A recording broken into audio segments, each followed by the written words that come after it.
¿Qué tal, amigos? Bienvenidos a otra charla, esta vez con todo un profesional y un rockstar de las redes sociales, ¿no? Estás ahí, es un personaje realmente con mucho ánimo, mucha carisma, y para los que no los conocen, su nombre es Alan Buscaglia, ¿sí?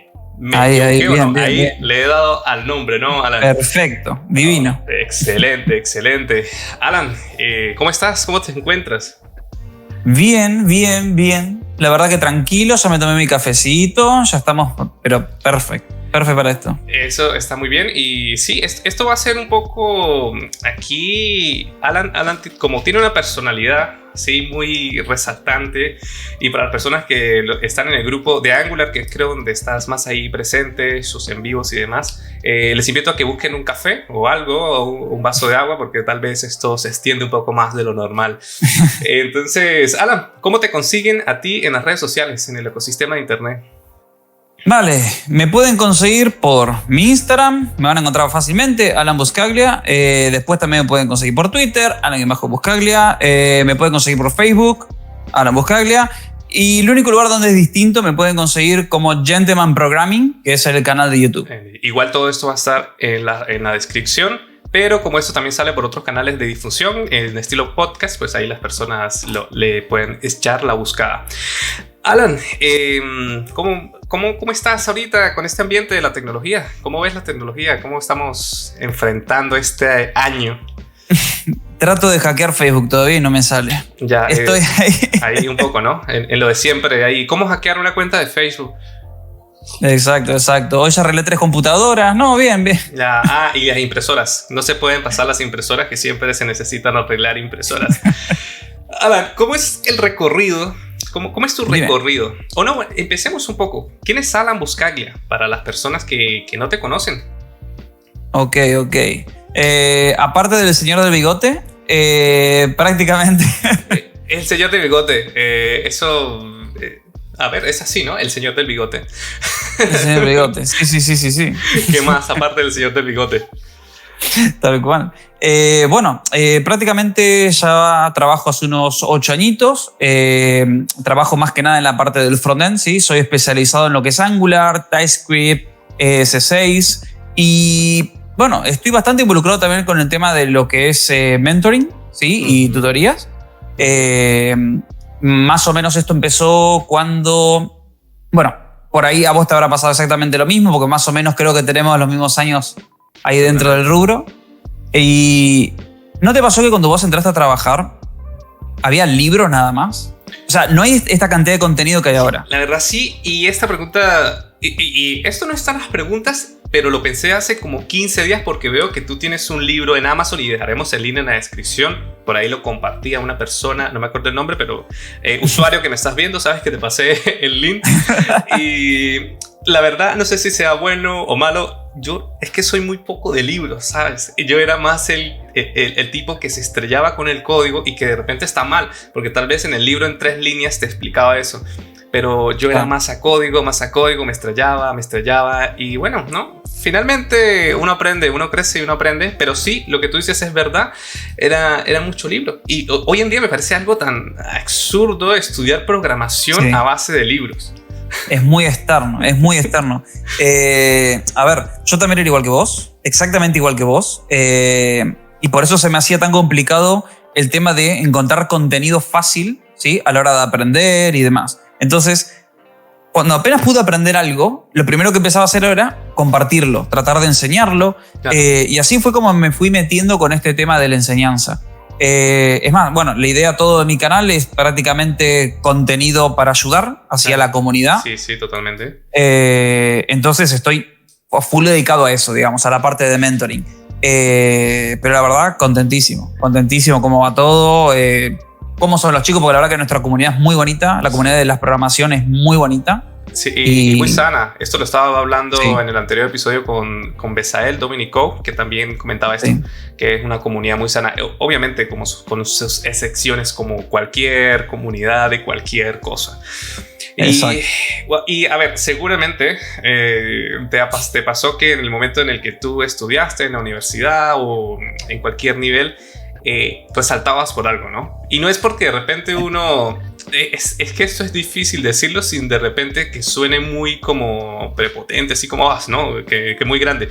Pero es que es verdad, o sea, hay personas que uno dice, sirves para esto, y hay otras que dicen, oye, no sirves, pero se me da fácil.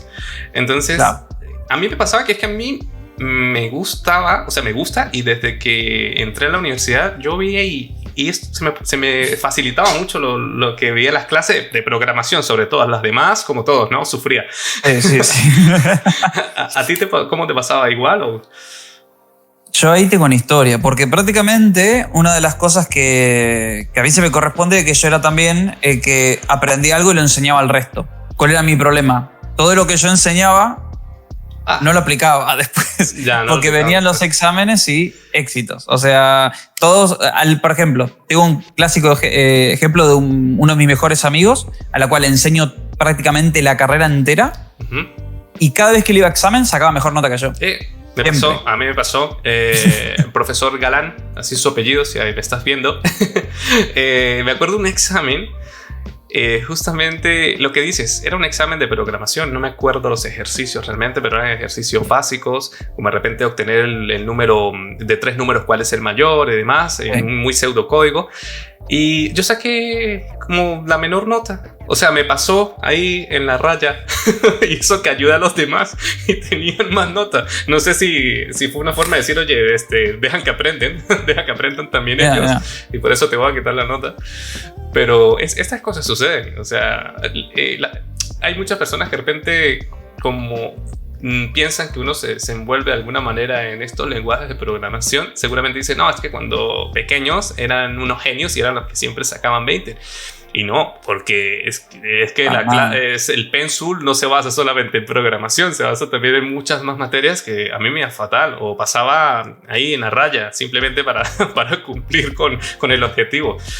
Uy, qué bien, ¿no? Entonces habla mucho de la mentoría, se te ve en los grupos, en todo el contenido que compartes. Oye, hay cosas que no te mencioné. Para las personas, esto aquí hay unos temas que nosotros anotamos, pero a mí siempre se me sale tal cual pregunta. Veo por ahí que en algún momento has dictado clases en una plataforma digital, que lo dejaremos ahora más abajo. Y ahora, actualmente, ¿a qué te dedicas? Bien, en estos momentos, me vine para España, yo soy argentino, obviously, y me vine acá para Españita por una oportunidad de trabajo. En estos momentos estoy trabajando como arquitecto en una empresa de inteligencia artificial que se llama Erudit.ai, que es súper interesante. Mira, yo te lo voy a decir y te va a gustar. Vale, cuéntame, porque pensalo del lado profesional de si te gustaría trabajar en este proyecto. Es bastante también mediático, ya lo digo. Es un proyecto donde estamos evaluando constantemente por ejemplo, el burnout, el engagement, que eso sería, por ejemplo, si estás muy quemado, si estás con muchas ganas, ¿sí? De los empleados de una empresa. Prácticamente estamos como reemplazando el human resources por medio de inteligencia artificial. Y acá viene la parte mediática, que es que vos conectas una plataforma de tu empresa, como puede ser Slack, como puede ser Teams o ¿qué más? Me suena algo, sigue, no pares. Sí, dale. Y prácticamente nosotros tenemos un bot que lo que hace es recopila toda esa información que uno va hablando en el día, que va escribiendo y agarra, la interpreta. Claro, exacto. La va a poner en diferentes categorías y según eso lo va a meter. Por ejemplo, tenés un burnout de 90%. Por ejemplo. Entonces, de esa manera, los managers pueden inducir, ¿sí?, qué cosas pueden hacer para mejorar. Bien, claro. Esa viene la parte. O sea, es súper interesante, pero tiene ese efecto de gran hermano de que me están viendo todo el tiempo y cosas por el estilo. Que estamos tratando de solucionar. Eso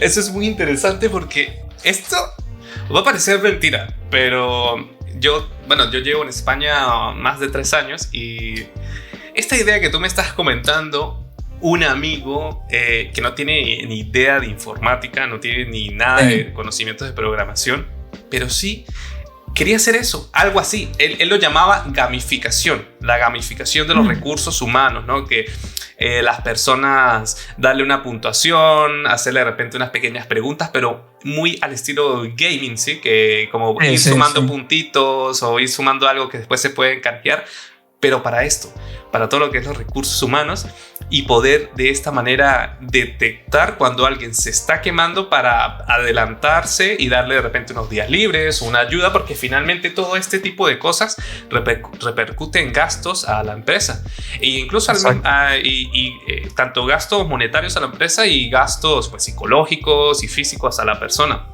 Porque esto afecta a la mente, afecta al cuerpo, eso es sin duda alguna. Oye, ese proyecto está muy interesante. O sea, es una de las cosas más interesantes que he escuchado en los últimos meses. Interesante. Y ahí tocamos un punto importante, y creo que muchos de los que estamos aquí, bueno, a mí por las estadísticas de YouTube, a mí me ven sobre todo mucha gente latina, es obvio, aquí mexicanos, argentinos, peruanos, colombianos, así que todo Latam nos ve y seguro se hace esta pregunta: Alan, ¿cómo es trabajar en Europa? No todo es color de rosas, eso desde ya lo digo. No. Y para dar este ejemplo, desde el transcurso que yo estoy aquí, más o menos menos de 2 años, ¿sí? Menos de 2 años. Yo me vine en septiembre del año pasado. Para darles una idea, esta es mi tercera empresa. O sea que hasta encontrar, digamos, mi lugarcito fue complicado, no fue tan fácil. Tuve una mala experiencia con una de esas empresas, muy mala experiencia. Como les digo, no fue fácil, no es todo color de rosas.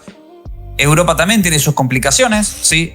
La verdad que tiene miles. Yo voy a contar ahora las anécdotas, pero tú sigue lo tuyo. Sí. Tiene mil complicaciones. Hay muchas cosas que también tienen bastante buena organización, y eso es. Hay tanta gente también, hay tanta gente para estos sistemas que es también bastante burocrático. O sea, tiene sus cosas. Tiene sus cosas. Ahí estás tocando puntos. ¿Y no te pasó que aquí tienes que aprender? A mí me pasó que a llevar la vida un poco más ordenada y más calmada, porque de repente como latino nosotros estamos acostumbrados a una conversación, media hora, cerramos el negocio sí o no, adelantado, 50-30%, lo que sea, pago completo.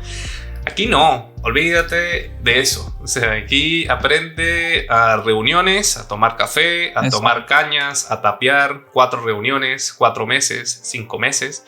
Y luego, a mí me ha pasado literalmente, luego de 8 meses, responden el email que sí van a hacer el proyecto. Y yo no me acuerdo qué era lo que se estaba hablando. O sea, era un landing de repente, una cosa así sencilla, y wow.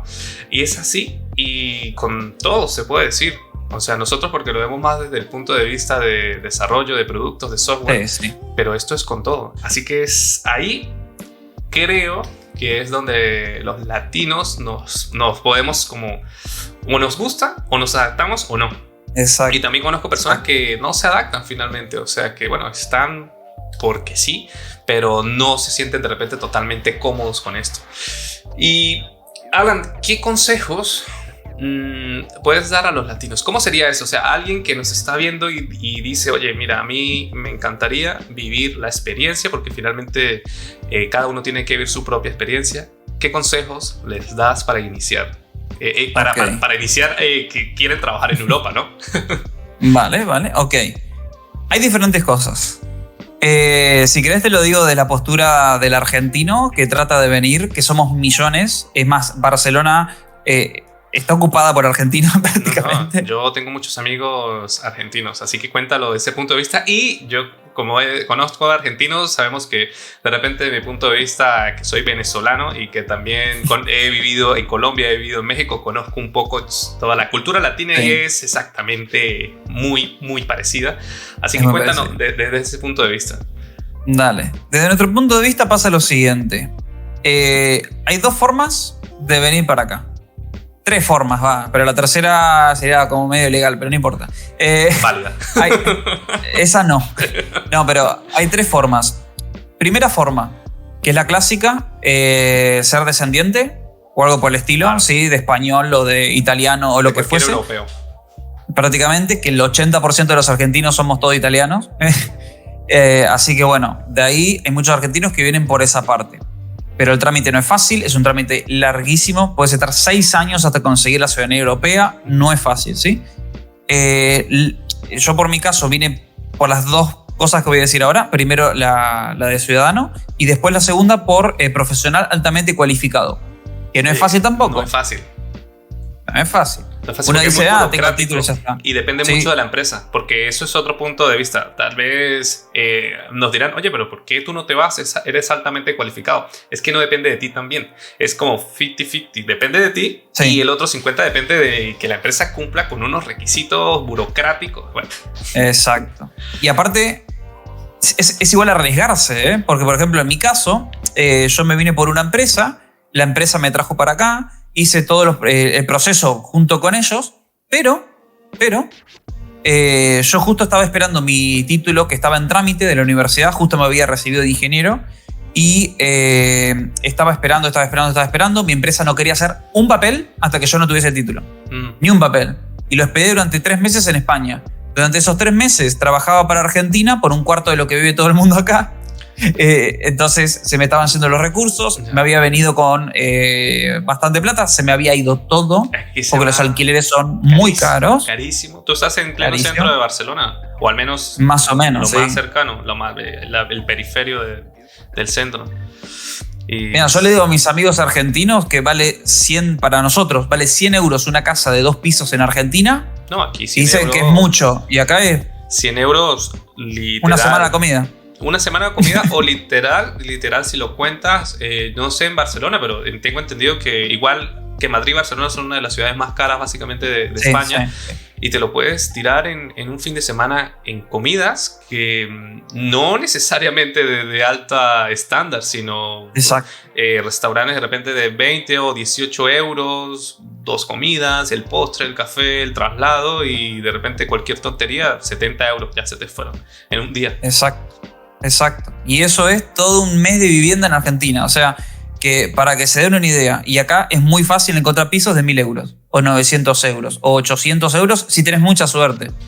Entonces, no es fácil. Por lo cual, cuando venís con una empresa, tenés que estar preparado para qué pasa si falla. También. ¿Qué pasa si falla? Un colchón o un plan B, algo. Exacto. Tienes que tener algo. Y aquí estamos hablando ya muy libremente. ¿Tenías experiencia previa de trabajar en otro país o fue Argentina, España? Para que te des una idea, de Argentina, el único lugar que conozco es Paraguay. O sea, fuera de Argentina. Y ahí quedé, y Brasil. ¿Pero trabajando o porque pasaste 1 o 2 días de turismo?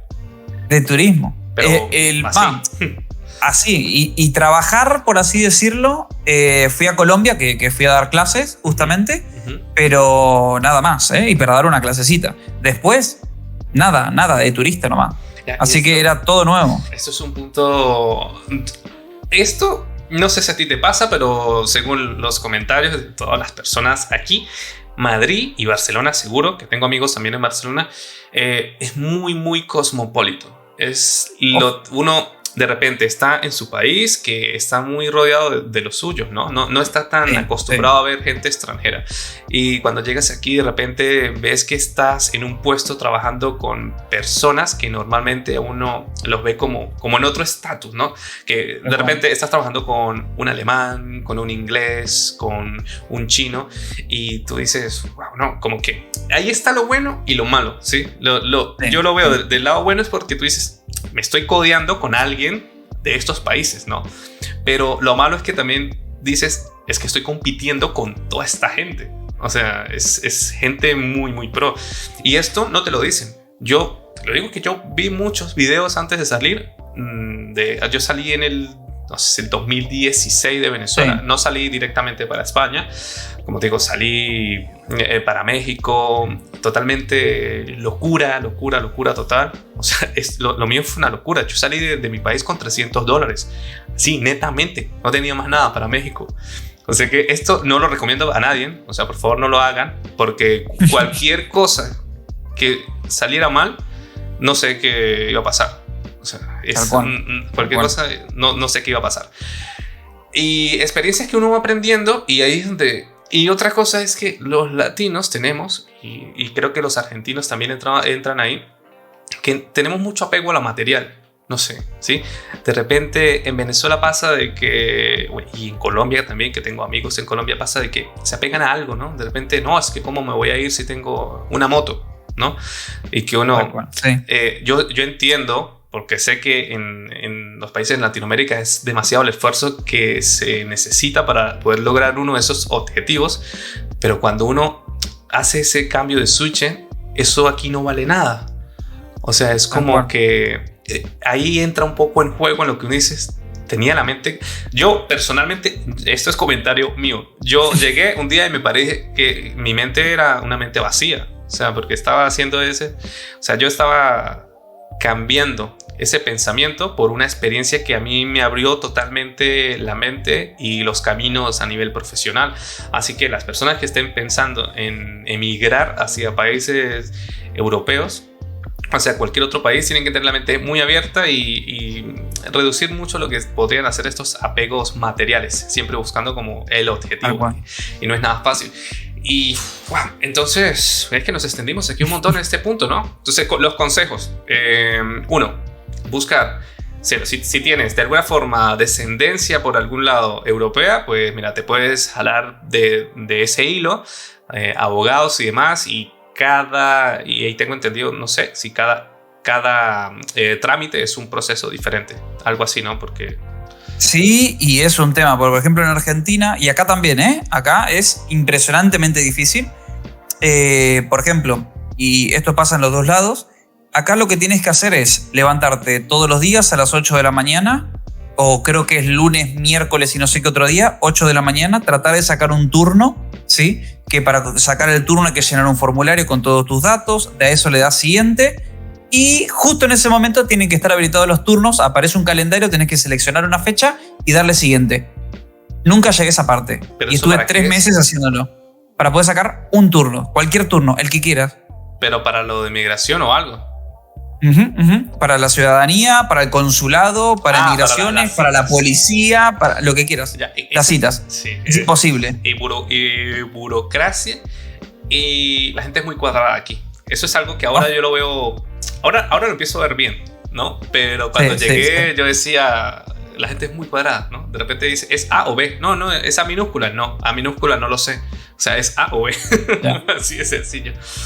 Excelente. Consejos, pues nada, mente abierta, investigar muchísimo del país al cual se van a ir, costo de vida sobre todo, no miren los salarios obviamente, pero sobre todo el costo de vida, porque te vas a dar cuenta que si hay buenos salarios es porque el costo de vida es altísimo. Y nada, pues mucha actitud, conocimiento y seguir aprendiendo. Ahora, Alan, saliendo de los temas de migración, ¿por qué decidiste tú comenzar en YouTube? Pasó lo siguiente, ¿verdad? Yo tengo una carrera en YouTube incógnita porque era streaming de videojuegos, cuando todavía ni siquiera estaba de moda eso. Tengo un canalcito ahí de 70 personas, que están 70 personas hace como 4 o 5 años que nunca se suscribieron. Somos fieles. Sí, fielísimos. Y iba subiendo videos y cosas por el estilo, pero nada. Y después, y ahí viene la otra parte, más o menos cuando empecé a escribir el libro, dije, ok, esto lo quiero compartir. Entonces digo, bueno, me voy a crear un canal de YouTube, nuevamente sin pensar en nada, sin pensar en lo monetario, sin pensar nada. Tengo muy poquito tiempo del día, eso es una realidad, tengo muy poco tiempo del día, que por eso es el formato que tiene también mi canal. Prácticamente, para los que no lo vieron, yo hago streams, ¿sí? Son streams largos. Entonces, son cursos enteros de ES6, curso entero de TypeScript, curso entero de Angular, así, 2 horas de video. Y después, lo otro que sí, que igual me es un trabajo, obviamente, yo después voy, indexo cada uno de los temas dentro del video de 2 horas. Sí. O sea, eso, colocar ahí el minuto y tal, el minuto. Exacto. Es un lío, o sea, lleva su tiempo ahí. Es un lío. Entonces, yo hago los streams, son streams donde me equivoco, justamente porque voy sin preparación. Eso es algo que me define mucho igual a mí, Yo voy sin prepararme a nada. Entonces, pero lo hago en el buen sentido. ¿Por qué? Porque en la vida la gente se equivoca. Obvio. Y en lo profesional nos equivocamos. No somos perfectos. No. para nada. Y incluso lo comentaba también en la charla anterior que con Dominic, que también es que se equivoca y que él se sentía de repente, de alguna forma se afectaba porque habían comentarios que le decían, lo estás haciendo mal o algo así. Pero es que es lo normal, o sea, nosotros no somos perfectos. No somos perfectos, o sea, aquí lo que hacemos es compartir un poco del contenido que uno hace y que funcionó, de repente para que le funcione a otra persona. Y exacto, ese formato que tú haces, a mí me gusta. Yo tengo también, de repente tengo unos lives, tengo ahorita ya como unas cuantas semanas que no he hecho live de estos, pero todos los videos que yo grabo en estilo tutorial no son editados, o sea, bueno, de repente las personas ven el intro, pero eso es porque lo hago con el Streamlabs, hago ahí el cambio y ya, y todo queda grabado en una toma, y incluso me equivoco.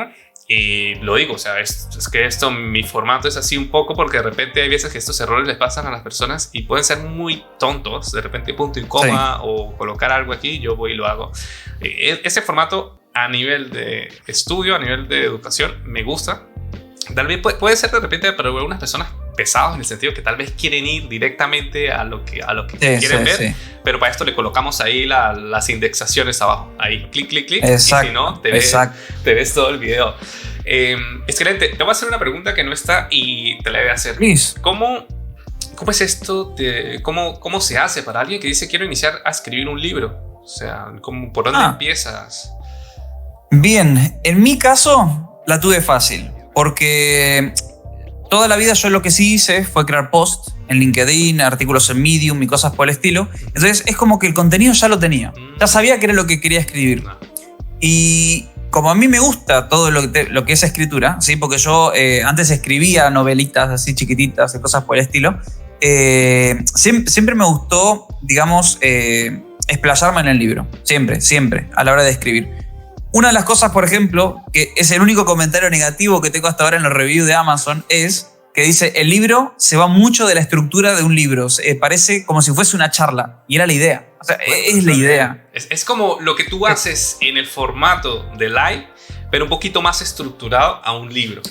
Bueno, exacto. Es parte de la idea y yo creo que hoy en día se vende mucho este concepto. O sea, esto que estamos haciendo... existe esta típica charla de 4 o 5 personas que se meten a ver código y aquí y está muy bien, pero esto además de canales de programación se repite en muchos formatos, charlas, estilo muy libre, o sea, de repente con la edición para retocar que si colores y audio, que es lo normal, pero casi que el contenido y la fluidez se mantienen. Y bueno, en un libro pues me parece excelente. Pero supongo que es pero la mayoría deben ser buenas. No, vamos, pero fantástico. Es más, una de las cosas que me había sorprendido, que yo, nuevamente, el libro tiene un costo, porque, a ver, costó hacerlo. Es lo normal. Es lo normal. Claro. Pero durante un tiempito lo puse gratis. Lo puse gratis durante, creo que fue una semana. Y superamos récords como libro más vendido gratuitamente a nivel España, Estados Unidos y México. Fue fantástico. ¿Y en la categoría de programación o alguna categoría más global? Fuimos número, creo que 12. En un momento estuvimos número 7 del libro más vendido gratuito en España. Y como libro de educación, primeros, siempre de tecnología. Oye, eso súper bien. Es un logro. O sea, eso... Eso no se puede decir, no todos pueden decir esto, así que apoyar. Tal cual. El link estará en la descripción para que echen esa mirada, ese aprendizaje, se coman ahí todo ese libro.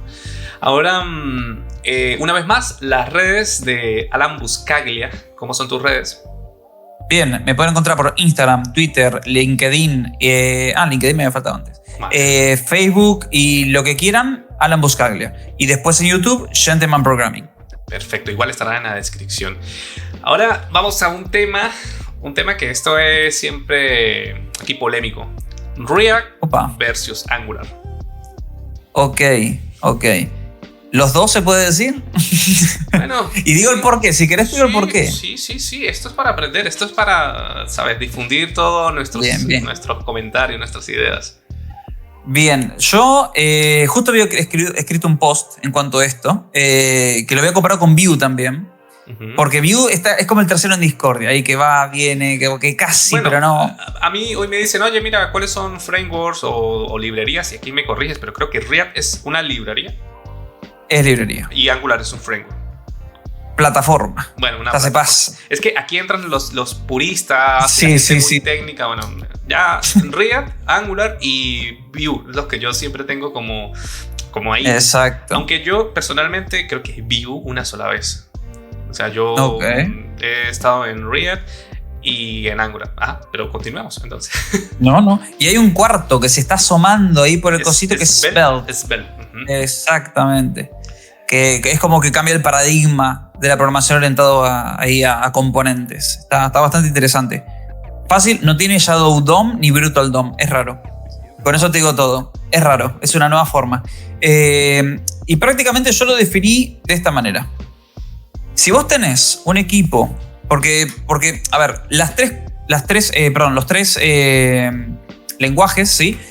Van a servir para lo mismo. Los tres cumplen su función y vas a llegar al resultado que querés. Al final terminan compilados en un... Exacto. Termina siendo JavaScript puro, en cualquier momento. Así que, ¿cuál es el tema? Bueno, yo siempre lo adapto a contextos. Si vos tenés un equipo de desarrollo que es, por ejemplo, que tiene poca experiencia, recién está empezando y cosas por el estilo, aunque no lo creas, recomendaría Angular.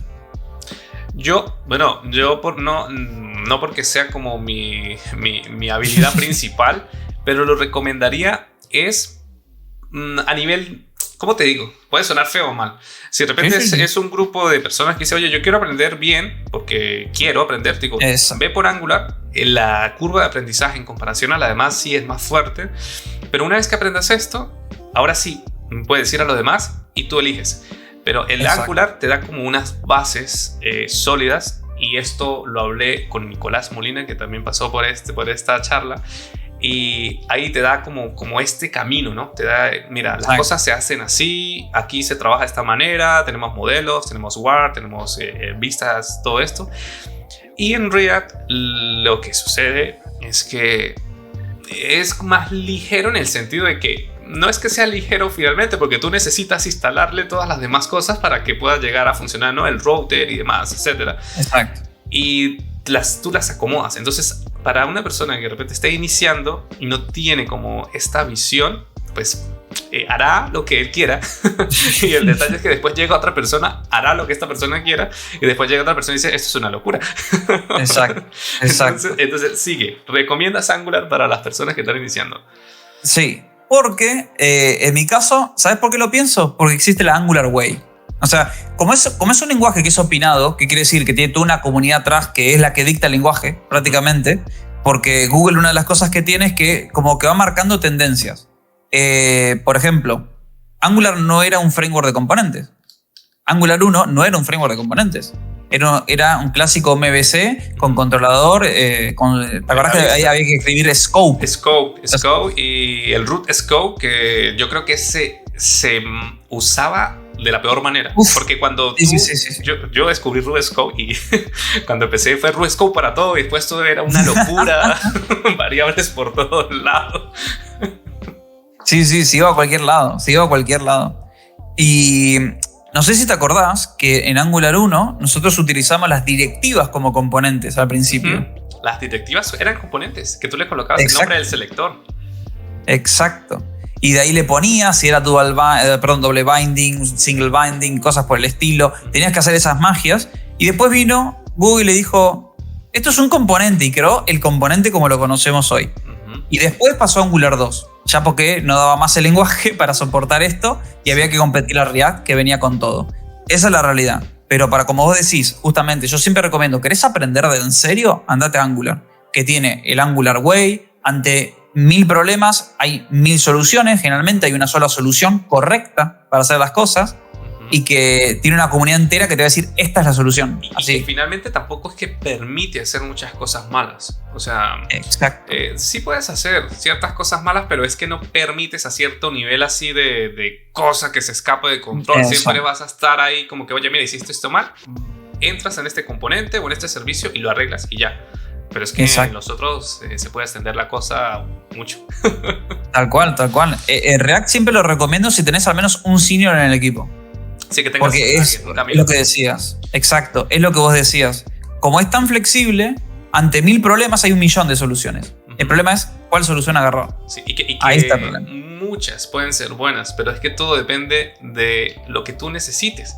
Porque es que esto fue muy raro en el sentido de que yo cuando llegué a España entré a un proyecto de React Native sin conocer React. Y anteriormente había tocado Ionic y anteriormente había tocado AngularJS. O sea que lo mío no recomiendo eso para nada, porque o sea, si vas a entrar a Ionic, hazte un curso de Angular para que entiendas un poco más, que debería ser lo correcto. Y si vas a React Native, hazte un curso de React primero, porque hoy en día es que una página así como de Hola Mundo que he hecho en React como tal. Yo iba a React Native como 2 o 3 aplicaciones, así que entré y entré a estrellarme duro contra la vida, porque no era simplemente las vistas aquí, los colores, los iconos, sino manejar las fugas de memoria de los móviles, de los dispositivos, aprender a debuguear de una manera absurda, porque el detalle de React que está muy bien es que existe paquetes para todo existe paquetes, está súper bien, cosa que de repente Angular, a nivel de la cantidad de paquetes que existen para una solución en React, en Angular no existen. Pero el detalle es que en React existen tantos que cuando algo falla, no sabes por dónde buscar. O sea, yo aprendí a debuguear en dispositivos de 1000 maneras, ¿no? El típico debuguear por el mensaje que te sale en el móvil, en el dispositivo. Luego, que te sale en la consola ahí que está activa. Y luego un estos errores que todo bien, te abre la aplicación y se te cierra. ¿Cómo debugueas eso, no? Entonces hay que debuguear con el comando, con el ADB de Android, colocarle unos parámetros, abrir otra consola, leer ahí 1000 cosas. Así que amigos, pásense por React antes de entrar a React Native, porque si no se la van a pasar mal. pero está bueno. Y bueno, tampoco está esta pregunta, pero que estamos en estilo libre, ¿no? ¿Sientes que has trabajado? Bueno, no sé cómo enfocar la pregunta, porque seguramente todos hemos trabajado en decenas de proyectos, pero tal vez no proyectos que tú digas, oye, esto es un proyecto que yo contaría, ¿no? Hablando como un producto digital que tú dices, oye, mira, este está bien. ¿Cuántos crees tú que cuentas de esta manera? ¿Cuántos proyectos así? Déjame pensar. Mira, te lo voy a decir de esta manera, pero como para que suene más importante. Muy bien. Yo creo que trabajé en total 7, o sea, esta es mi 7ª o 8ª empresa, ya que trabajo en toda mi carrera. Y la verdad, creo que puedo contar 3. 3. Es como mucho. Es lo normal. Yo, a ver, si a mí me cuentan... Esto siempre pasa, ¿no? ¿Cuántos años de experiencia tienes? Y aquí es donde uno dice, oye, ya uno tiene cierta edad. Cuando uno dice, es que tengo más de 5, más de 8 años. Y tengo más de 8 años de experiencia. Pero sí, has pasado lo normal, ¿no? Páginas, portafolios, sistemas para el vecino, sistemas para el amigo, sistemas de freelance. Pero productos digitales que uno diga, oye, eso estuvo muy bueno, se crearon librerías, se crearon servicios, ¿no? En la nube, un servicio para la base de datos, un servicio para el front, autoescalado, todo este tipo de cosas. Yo actualmente contaría también, creo que 3. Sí, 3 o de repente 4, pero estos 2 últimos son como más productos propios que están ahí, tienen toda esta misma desarrollo, este mismo flujo de desarrollo, solo que los clientes o las visitas no son comparables con los otros que sí tienen miles de visitas y hacen muchas transacciones. Claro. Pero la experiencia que uno agarra es increíble. O sea, yo te digo que esto no lo enseñan en la universidad. Y existen muchos cursos, ¿no? Existen muchos cursos en internet, pero nada va a ser como la experiencia que vivas, porque es que no se puede hacer en un curso, sería eterno. A mí me pasó una cosa que entra cuando conocí lo que sería una API, ¿no? Bueno, cuando ves una API no, porque ya conocía lo que era una API, ya estaba consumiendo una API, sino cuando empecé a conocer esto del JWT, el session, el token, y qué implica tener un código diseñado para un escalamiento vertical o para un escalamiento horizontal. Que esto, oye, voy a hacer un curso de esto, o un video de esto, porque mira lo que me pasó. Yo tenía un panel que estaba diseñado en Blade con Laravel, una cosa así, ya no me acuerdo. Lo cierto es que era cliente-servidor, o sea, la cookie o la sesión se mantenía era por el cookie de PHP, ¿no? Entonces de repente ya estaba yo entrando en el mundo de la computación en la nube, servicios de Amazon, y empecé a ver cursos y tal. Oye, no, escalamiento horizontal. Yo, eso es lo que necesita esta empresa, escalamiento horizontal. Sí, vamos a darle escalamiento horizontal a esto. Sí, escalamiento horizontal. Una semana ya teníamos ahí un par de servidores, balanceador de carga, todo perfecto. Y de repente pasa que las personas que iniciaban sesión, de repente navegaban o actualizaban la página y se deslogueaba. ¡Hala! Claro, porque es que estaban muchos servidores y cada servidor, el balanceador de carga, el balanceador mandaba al usuario al servidor A, B, C, D. No sabía yo a cuál. Y resulta que cuando entraba al A, abría la sesión en el A y cuando actualizaba lo enviaba al C y allá no tenía la sesión iniciada. ¿Sí me entiendes? Y yo, o sea, el trabajo, yo entre mí, lo que tengo que hacer en este momento, eso fueron como 15 días súper agotadores de trasnocho. Sacar ese código, llevarlo a Angular finalmente, que era lo que manejaba para poder desvincular, hacer uso de API. O sea, es terrible. O sea, eso es experiencias que no te enseñan. O sea, es que, a ver, los cursos son eternos. Esa es la realidad. Claro. Si vos querés enseñar un tema 100%, se hace eterno. Por ejemplo, uno de los últimos cursitos que di fue CSS. Y uno puede decir, CSS, lo explicaste en 10 minutos. Sí, dale. Trata. Imposible. Tratá si podés.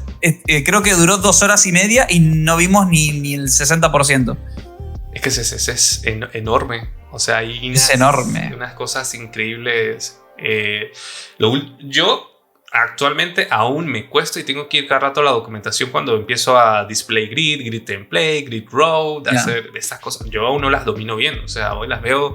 Pero es que CSS es enorme, los keyframes para las animaciones afectan también el rendimiento. Me pasó una vez, hay una aplicación, una Progressive Web App que hice, y mi amigo me decía, oye, funciona muy bien los 5 minutos y de repente se me bloquea el celular. Había una animación que aparte no se veía.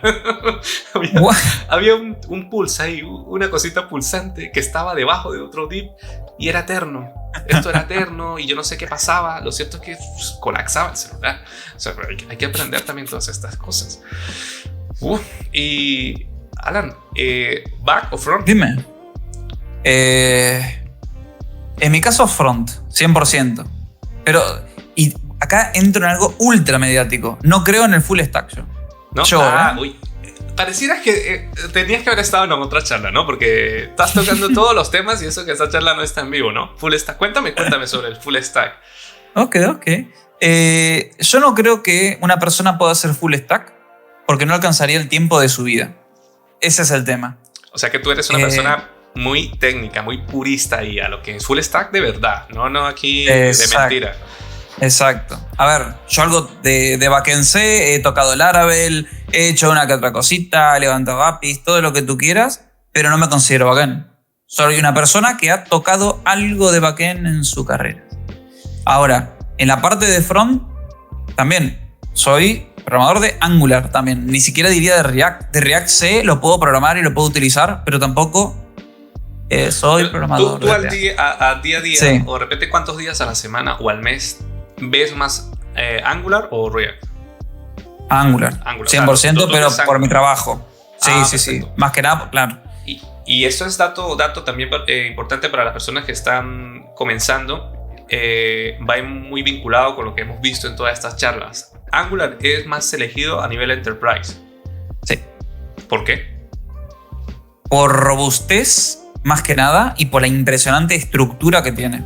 Cuando yo te había dicho que era una plataforma, que no era un framework, es porque Angular tiene tantas cosas desde el vamos, desde su CLI, desde, con un par de líneas de código te haces una PWA, le metes, viste, los service workers y todo, con un par de líneas de códigos, le haces lo que quieras, ese es el tema. Tiene tantas cosas, que tiene TypeScript ya integrado, que tiene su propio, por ejemplo, si una vez lo usaste, usalo, es increíble, tiene una librería que podés instalar extra, esta sí va extra, que es FX Layout, para justo estas cosas como me decías de RAW y cosas por el estilo. No, la tengo que instalar, no la he instalado. Es hermoso, es de ellos y hace años que está en beta.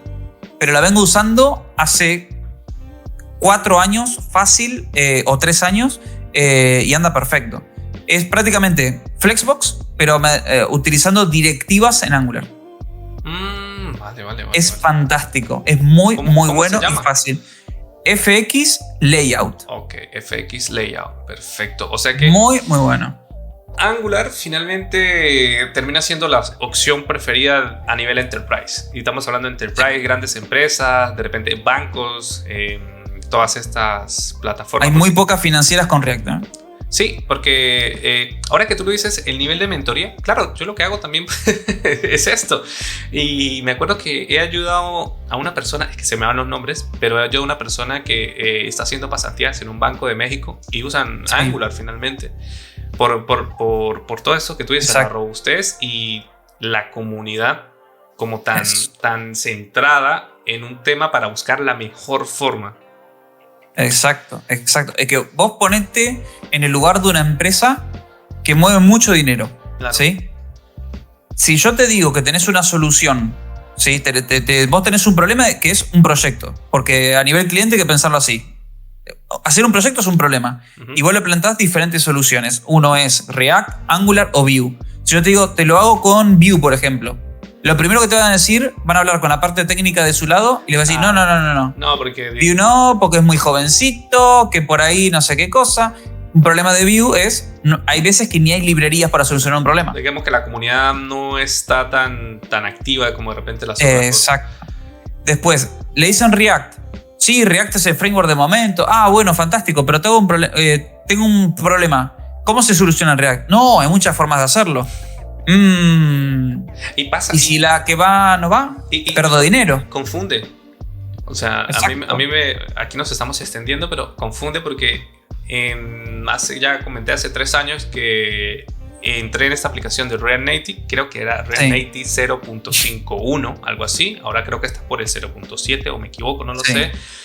Pero en ese momento yo creo que utilizaba una librería que era como React Router o React Navigation. O no lo sé, pero es que lo que te digo, existen tantas para hacer una sola cosa. Y me acuerdo que había un bug tan tonto que era que tú le dabas a la aplicación y si le dabas muy rápido a un botón, entonces boom, te iba como 3 veces y luego hacia atrás, entonces era como 3 veces hacia atrás y era un error de la librería. En ese momento decía que tenían que utilizar otra, pero para esta había que modificar 1000 cosas y además si estabas desarrollando para Apple, entonces había que modificar estos archivos .m que son todo un lío ahí. Bueno, entonces esa es una de las cosas que hay que, si estás en React, tienes que tener ya bien definido tu camino, tus librerías de confianza. Tal cual. Excelente. Y anécdotas que tengas, experiencias. Tengo bastantes. A ver, ¿cuál te puedo decir? Mira, te digo uno de los proyectos, por ejemplo, que más me gustan, ¿sí? que he tenido la oportunidad, pero que a su vez fue de los más conflictivos. Habíamos hecho en su momento con la empresa que más me gustó, que estuve 3 años trabajando, que era de Argentina, se llamaba Bellatrix. La compró Global. Entonces la vino a comprar el señor verde. Y ¿qué es lo que pasa? La empresa se vino abajo. Pero bueno, entonces tenía este proyecto que era para el Ministerio de Seguridad de Mendoza, Argentina. Era un proyecto que yo lo llamaba el proyecto de los formularios. Era fácil, 15 vistas, donde cada vista tenía 25 inputs por formulario y múltiples formularios por vistas. Tú estás o me stalkeaste o mandaste a alguien a vigilarme, pero estás tocando todos los temas de las últimas 3 semanas mías. No lo puedo decir porque, bueno, pero formularios aquí dinámicos que hacen 1000 cosas, que se crean, se generan, se autogeneran, que se adjuntan, que se envían, que no sé qué. Sigue comentándome porque me interesa. Sí. Yo soy chico formulario. ¿Y cuál es el problema? Era un proyecto que, aparte de ser el proyecto formulario, era el proyecto rol. Lo utilizamos Keycloak y teníamos 25 roles de usuario diferentes. era increíble, era increíble. Porque tenías porque era para la policía y tenías desde el cabo hasta lo que quieras, capitán, o sea... A ver, y pasaba algo. La persona encargada de colocar los roles colocaba el mismo rol para la mayoría de los usuarios, o no, o sí, al menos respetaban. Segurísimamente, sí. Había 25 roles, al final venía un administrativo y chao. Ya, eso el pasa. famoso admin. Y el admin y seguramente eran roles que tenían una lista de permisos y cada permiso era leer, escribir, puede ver, no puede ver, la fecha, editar. Una cantidad de permisos que luego, horrible, cuando la persona que iba a usar esto no podía hacer algo, dice, quítale el rol y colócale el rol al admin. Ya luego lo cambiamos. Y ahí uno dice, total, tantas horas, tantas semanas que se fueron a la basura haciendo esa función. Desde el inicio se han colocado 3 roles: usuario, y manager, qué sé yo, y admin. Al cual. Y listo. Al cual. Eso no va a llegar a ningún lado. ¿Y qué otro? Exacto. Eso está muy bueno. O sea, esto sí, es pero reciente. No es reciente, pero ¿por qué lo recalco? ¿Por qué lo recalco? Porque es un proyecto que aprendí muchísimo. Porque si vos, por ejemplo, tenés, como te digo, 3 formularios donde cada uno de los inputs son 25 inputs por formulario. 3 formularios en una única vista. Ahí, te juro por Dios, entonces, ahí empecé a ver carga perezosa 100%. De agarrar con ngIf, ir cargando de a poquitito los inputs a medida que iba pasando, utilizando steppers y cosas por el estilo, y tabs y... Entonces, ahí aprendí a hacer carga por eso. ¿Existía una persona de UI, UX, o esto también era trabajo de los programadores porque eran... Hacia el hombro. Ya, lo típico, porque uno normalmente, es programador, es diseñador, UX, UI, sabe hacer todas estas animaciones y cosas súper chulas porque esta persona sabe trabajar con el usuario. La verdad es que no. O sea, lo normal es que pasan estos formularios y después que uno coloca todos estos formularios y dicen, ahora sí vamos a aplicarle el UI y el UX. Exacto. Y llega ahí la persona y cambia aquí 1000 cosas. Exacto. Es lo normal, amigos. Esto pasa el día a día. O sea, es... A las mejores familias. Esto pasa día a día. Aquella persona afortunada que diga, no, es que en mi empresa sí todo está muy bien definido desde el inicio a final, con sus colores, su Figma, su marca, todo loguitos y demás, todo bien definido. Oye, qué afortunado eres. Pero eso no pasa. O sea, lo típico es esto que estamos contando aquí. Exacto. Wow. Otra. ¿No? ¿Tienes muchas experiencias? Sí. Después, una muy mala. Que la hace rato una buena. Para mí es buenísima, porque me gustaba, me divertía. Y una muy mala era una aplicación que tiene todo lo que no me gusta. O sea, era una aplicación que utilizaba Ioni con Córdoba, o sea que ya estamos mal. Era terrible. Y era nos daban unas computadoras que eran un desastre. Mirá. A mí me dijeron que era Angular 9 última versión y cuando entro era Angular 2 beta. Ya, por eso. O sea... Ahí no funcionaba, no me acuerdo ni qué. Lo cierto es que ya no funcionaban algunas cosas nuevas que... Mirá, el on-push no andaba. ¿Y cómo te desenvolviste en esto? Como push. Ahí jalando. Sí, es que fue una oportunidad perdida. ¿Por qué? Porque yo cuando entré a esta empresa, algo que a mí me gusta hacer dentro de empresas es armar comunidades y cosas así y tratar de mejorar puntos que veo que no van, ¿sí? Soy muy de esos. No causa ahí como, mira, el chico nuevo viene aquí a revolucionar, vamos a colocarle el ojo para ley de hielo o sacarlo de aquí. ¿No te pasó o sí? Sí, me pasó por los mismos desarrolladores hasta que se enojaban conmigo por cosas que nada, les pasó un link nomás, por ejemplo, cosas por el estilo. O que pensaban, porque a ver, acá viene la parte tóxica de nuestra comunidad. Dentro de empresas grandes, dentro de empresas de muchas posiciones, el ego.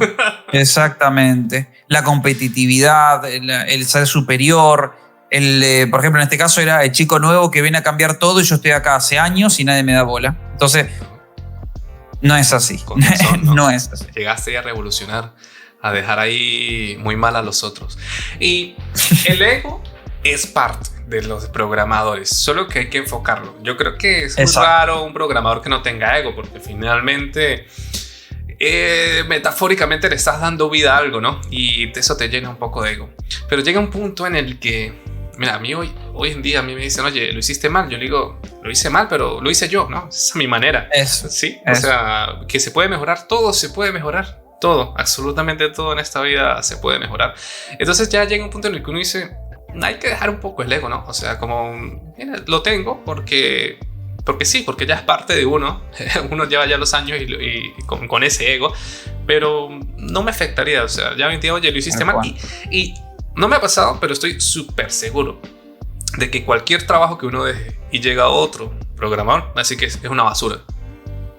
99% del tiempo. 99%. Siempre va a pasar eso. Entonces, da igual. O sea, tal cual. O que vienen con otra experiencia, sí, otras o vienen cosas, con otro ego. Con un ego más fuerte. Un ego más fuerte. Entonces, da igual. O sea, tú mantén tu ego. Y si no estás confiado en lo que estás haciendo, porque una vez más, no sabemos todo y seguramente estás confiando en un método que hiciste porque te funcionó y seguramente hay otra persona que lo hace mejor, pues acepta la crítica y ya está, y ponlo en práctica y gracias, bien, lo usaré. Y si de repente es discutible, pues se comenta, oye, pero ¿por qué? Bueno, por esto. Ok, bueno, no pasa nada, bienvenido, ¿no? Y eso siempre va a pasar. Aquí, en la China, en cualquier país, el ego es parte de nosotros, hay que saber enfocarlo. Y está muy bien, ¿no? O sea, esto que estás contando, la experiencia buena, me encanta esa experiencia buena, ¿no? Y la mala, sí. La mala es mala, sí, eso se veía venir desde el inicio, con eso que estás contando. Pero facilísimo venía, ¿eh? Ya, sí, eso se debe venir. Pues, ¿cómo la estás pasando? ¿Cómo vas hasta el momento en esta charla?